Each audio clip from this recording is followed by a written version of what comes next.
Toda franquia de terror que se preze tem que ter pelo menos uma trilogia. Parte 1, parte 2 e parte 3. Eu acho que aqui no Mega Power Brasil não pode ser diferente, né? Com certeza. Então voltamos com a terceira parte aí dos vilões mais assustadores de Power Ranger, talvez a última. A última, né? Acho que eu vou botar uns raios na hora que você falar isso, pra ficar um negócio mais macabro ainda. Olá, Nação Ranger, tudo bem com vocês? Como a Ana falou, terceira parte dos vilões mais assustadores, ou seja, tem duas outras partes. Eu tô falando isso porque na segunda parte teve gente perguntando de vilões, né, que a gente comentou na primeira. Então, gente, assiste todas as 3 partes, vai ter um card aqui em cima com a playlistzinha, então você já vai lá e assiste. Lembrando que a nossa lista de hoje não está dividida dos menos assustadores para os mais assustadores. Dividimos em eras, em temporadas de Power Rangers e finalizamos com personagens exclusivos dos quadrinhos. Na 8ª posição de hoje, Ana, ele que é o pai de Rita Repulsa, e muita gente no vídeo passado comentou que achava o visual dele macabro. Quem é esse personagem?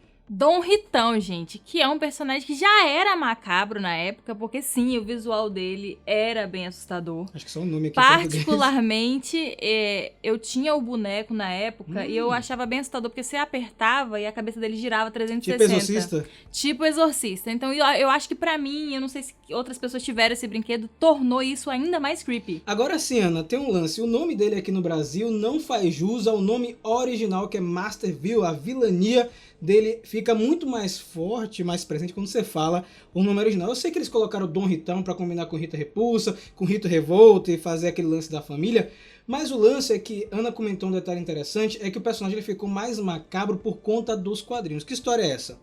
Pois é, gente, a gente teve aí recentemente Dom Ritão aparecendo nos quadrinhos. E a gente teve meio que uma origem, né, do personagem e descobrimos que, na verdade, ele era uma pessoa normal que foi corrompida pelo mal, mais especificamente pelo Espectro Negro, quando ele deu uma espiadinha ali na rede de morfagem e acabou vendo a parte não muito positiva desses poderes. Exatamente. Eldin é o nome dele, né? Marido aí de Lady Fiena. Os dois olharam dentro da rede de morfagem, enquanto Fiena viu Rita Repulsa como mãe mística. Eldin viu Rita Repulsa como uma feiticeira maligna que a gente acompanha nos eventos de Mighty Morphin Power Rangers.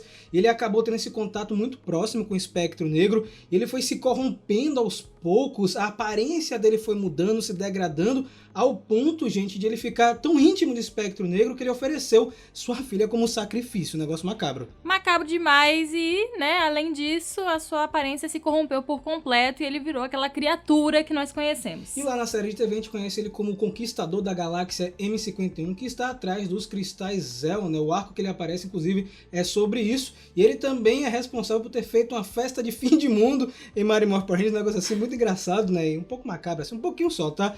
E também ter transformado os Rangers em criança com a ajuda do Orb. Então acho que Dom Ritão fica na nossa 8ª posição. Já aproveitando esse seu gancho, Ana, 7ª posição, ele, que está em outra dimensão, o Espectro Negro.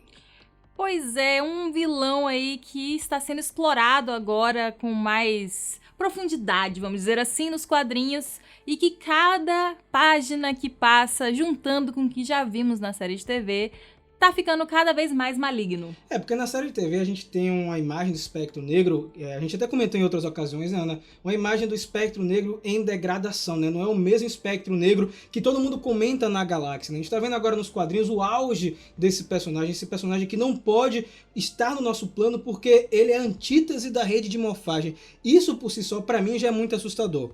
Eu acho que isso torna a importância dele muito grande e acaba, assim, preenchendo algumas lacunas que ficaram em Power Rangers no espaço, né, sobre essa grandeza desse personagem que a gente não chega a ver. Na verdade, ele tá morrendo em espaço, assim, meio que dependendo das pessoas que trabalham pra ele, pra meio que conservar a sua energia, a pouca energia que ele tem, e pra melhorar, ele quer a energia de Zordon. Sem contar, gente, que o visual dele é assustador sim, é muito bem feito, é uma criação original americana, né? Reutilizaram o visual do monstro Malagor do filme de Turbo para a fantasia do Espectro Negro, e ele acabou virando um dos grandes vilões da franquia, e eu torço cada vez mais que ele seja mais explorado, obviamente. Saindo da era Zordon, vamos pular para a Força do Tempo. A gente já comentou nos vídeos passados, Hanzik, um vilão muito assustador, mas tem outro que me incomodava muito, Frax. Esse era um personagem que você ficava meio agoniado. Não era um pavor, assim, um medo. Era mais uma angústia, uma agonia, porque ele era um personagem maligno. Exatamente. O Frax, pra quem não sabe, é o Dr. Louis Ferrick. Ele que, antes de virar um robô, ele ajudou Hanzik a se curar da sua mutação, né? O monstro Venomark contaminou Hanzik e Louis Ferrick conseguiu desenvolver um soro que não cura o Hanzik, né? Ele meio que retarda a mutação, só que Hanzik, ingrato, meus amigos, destrói o laboratório dele, rouba a tecnologia e Frax acaba assim à beira da morte. Pois é, e aí acaba virando aí, na verdade ele acaba se construindo como um robô e a gente acaba descobrindo mais pra frente. Inclusive no quadrinho Sins of the Future a gente tem mais uma palhinha ali sobre ele e parece que tudo que a gente sabe é uma coisa meio macabra, mas ao mesmo tempo era uma pessoa ali meio que trabalhando na ciência, tentando fazer grandes descobertas. O Louis Ferrick, ele estava desenvolvendo os morfadores que a gente vê em Força do Tempo, né? Ele é negado pela Força do Tempo e começa a trabalhar com o fluxo temporal e a rede de morfagem lá no Outpost One, inclusive a gente fazendo experimentos com outros seres aparentemente eltarianos, né? A gente vê isso no quadrinho, ele meio que sacrificando algumas pessoas cobaias para descobrir uma maneira de viajar no tempo, né? A maneira dele de tentar salvar o tempo, mas seguindo por caminhos meio tortuosos, de certa forma, Ana. E assim, imagina um ser desse com essa capacidade, essa habilidade de viajar no tempo e mudar fatos. Agora, o que pode mudar também uma pessoa é um ser quando ele é incorporado, né? No caso do Daishi, vilão de Power Rangers Fúria da Selva. Eu acho que não tem vilão assim da era Disney tão assustador quanto ele, tirando o mestre. Você acha o Daishi macabro, Ana? Eu acho todo o conceito da Daishi macabro. Quando a gente pensa em Daishi, talvez a gente pense naquele personagem humano, Gerald, né? Do Gerald. Mas a verdade é que o Daishi não é aquilo. Ele está apenas possuindo o corpo do Gerald durante a temporada. E ele é uma entidade milenar, maligna, que vai fazer de tudo, inclusive possuir os outros, para alcançar seus objetivos. O Daishi, ele sobreviveu aí depois da Guerra das Feras, né? Ele foi aprisionado pela Ordem da Garra, só que lá no começo de Fúria da Selva, o Gerald consegue... Não foi por acidente, é porque ele tentou atacar o mestre, né? Ele liberta aí o Daishi da sua prisão e ele cai fora e acaba possuindo ele depois. E isso que você comentou dele possuir o Gerald é bem interessante, né? Porque a gente vê ao longo da temporada o Daishi tentando tomar 100% o controle da essência do Gerald. É bem, assim, desconfortável de ver, porque chega um ponto que o Gerald começa a perceber. Isso. E aí ele começa a querer se livrar e não consegue, assim, não de imediato, né? Então, é toda uma temporada tentando derrotar essa entidade, que é, assim, eu acho, assim, assustador, porque ele não tem uma forma, ele é um espírito, basicamente. Exatamente. No final a gente vê uma pseudoforma, né, naquele monstro que tem várias cabeças, mas a gente não sabe exatamente como é que ele surgiu. Eu gostaria de ver um pouco mais sobre a história dele, mas parte resumida do que já foi mostrado em Power Rangers, vai aparecer um card aqui em cima, tem a história completa da Guerra das Feras, onde o Daishi lutou contra a Ordem da Garra pela primeira vez. Imagina você olhar para o céu e aparecer aquele mundo de naves espaciais. A gente viu isso em Power Rangers no Espaço, lá em Contagem Regressiva para a Destruição, só que teve um ataque muito maior no nosso planeta, não foi? Com certeza, lá em Megaforce os Rangers quase não vencem. Na verdade, em Megaforce eles não venceram, né? Eles só vão vencer mesmo em Super Megaforce. É uma equipe que apanha muito, vamos dizer assim, né? Luta muito e não tem tanto efeito, porque eles estão lutando não contra um inimigo, mas contra uma instituição, contra uma armada inteira que está acostumada a simplesmente mandar suas forças bélicas e destruir varrer, né, planetas. Agora você acha que isso realmente assusta, Ana?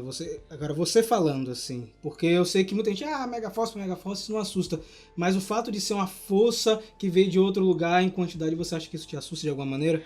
Assusta, né? Porque a gente sabe que a verdade está lá fora, né? Então alienígenas estão por aí voando nos seus discos voadores e a ideia, né, de você trabalhar isso vem justamente da ficção científica, desses filmes sci-fi de invasão alienígena. E com certeza é uma invasão organizada, muito forte, eles têm um poderio militar intenso. E se não fossem os Rangers e os seus esforços incansáveis, porque chega uma hora que você fala assim, eles não vão aguentar, não, né? Estão se jogando no chão de exaustão, eles poderiam ter tomado o planeta. Exatamente, a armada que primeiro vem com o All-Star, né, que é meio que uma nave assim de reconhecimento, e depois o negócio fica bem feio em Super Mega Force. Na terceira posição, eu sei que muita gente estava pedindo ele, o Mestre Zandra de Power Rangers Samurai. Eu sei que tem muita gente que cresceu aí, Ana, com Samurai lá em 2011, né? Então existe toda uma geração que começou com a era Neo Sabão. O Mestre Zandra, para quem não sabe, é o líder dos Nilox, ele que vive no submundo, e desde muito tempo atrás o clã Shiba tenta derrotá-lo. Só na 17ª geração, com o pai do Jaden, que ele consegue aprisionar o Mestre Zandred, mas sabendo que futuramente ele poderia aparecer e ser liberto, e por isso ele treinou a Lauren para aprender o símbolo selante. Eu acho engraçado porque esse é um vilão que não me traz medo. Quando eu digo medo, é você saber que aquilo ali seria assustador para uma criança ou seria bizarro o suficiente se você parar para pensar, né? Tipo quando a gente tá falando de resgate. Quando você para pra raciocinar... São demônios, né? São demônios, você fica meio... sabe? Mesmo sendo adulto. Mas eu entendo que tem uma geração que cresceu, então aquilo ali deveria assustar. Pra mim, em Samurai, o que mais me assusta, na verdade, é aquele submundo e aquele rio. Ah, o Rio Sanzu, eu acho que aquilo ali é mais macabro do que o próprio mestre, líder ali, sabe? E o outro personagem que me deixava mais desconfortável era aquela Lula. O Octoru! Ele é mais bizarro pra mim do que o mestre. Será que ele tem um conjunto todo de samurai, Ana, dos vilões meio bizarro, né? A gente tem o Serato também, que aparece depois, né? Ele é assustador. O próprio Decker também, de certa forma, eu acho que ele também tem... já pode virar uma parte 4 aí, eu não vou ficar gastando monstro aqui de Power Rangers não, tá?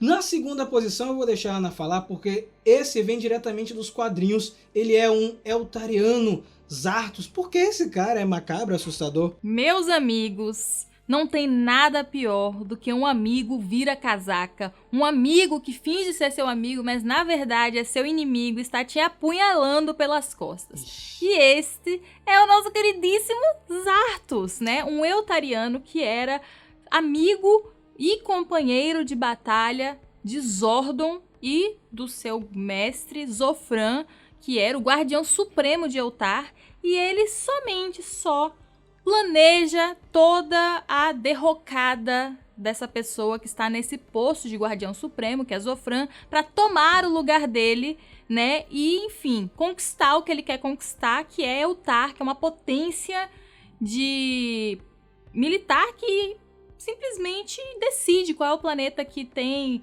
força suficiente, qual não tem, e ele quer estar nessa posição. Acaba que Zartos, ele foi o vilão que foi corrompido pelo poder, né? Naquela sede de poder. Não sei se ele foi percebendo aos poucos que ele foi corrompido, mas o fato é que ele que desencadeou tudo que a gente vai ver de Marimoth pra frente, praticamente, né? Ele que cria Lord Zed depois que ele faz com que Zofran toque no Cristal Zel e varra ali o planeta e destrói tudo ao seu redor, né? Ele vai meio que trabalhando a mente de Zofran até ele virar o líder maligno que a gente vai conhecer nos eventos bem lá na frente. E fora isso, né, ele acaba com praticamente essa confiança desse trio que existia. Zordon, inclusive, acaba sendo nomeado Guardião Supremo no lugar dele, o que provavelmente não foi o plano, não era o planejado, era pra ele virar, e eu tenho certeza que ele tem a ver com a derrocada de Zordon e a ida dele pro tubo. Ainda não saiu, mas eu acho que ele vai ter, mesmo que não seja o total responsável, ele vai ter um dedo ali, porque ele quer derrotar Zordon. Agora o Zartos, ele tá intrinsecamente ligado com nossa primeira posição do vídeo de hoje, porque nós temos aí os Empíreos, vilões absurdamente assustadores, 3 seres que apareceram aí no arco mais recente dos quadrinhos. A gente tá vendo aí o vídeo na data de lançamento dele, né? Os Empíreos são a contraparte dos emissários da rede de morfagem, seres que surgem depois que os emissários caem.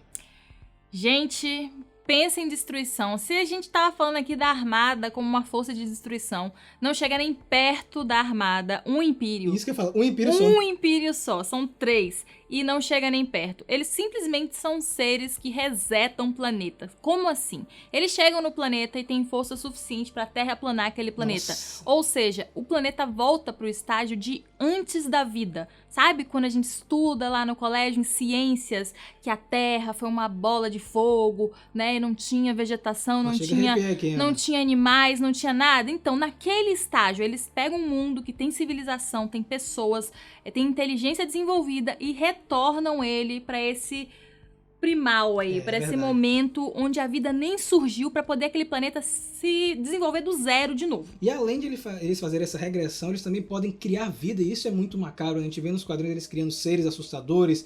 Tem uma parte, né, que um dos Impérios cria uma flor, né, mostrando que ele tem esse poder de gerar vida, não só tirar a vida do planeta. E como eu comentei, eles têm relação direta com os Zartos, porque os Zartos, através do fragmento celestial, que é um orbe, consegue controlar aparentemente esses seres. O que dá a entender nos quadrinhos é que os Impérios estão se aproveitando de Zartos, mas eles possuem consciência própria e vontade para fazer o que bem entenderem.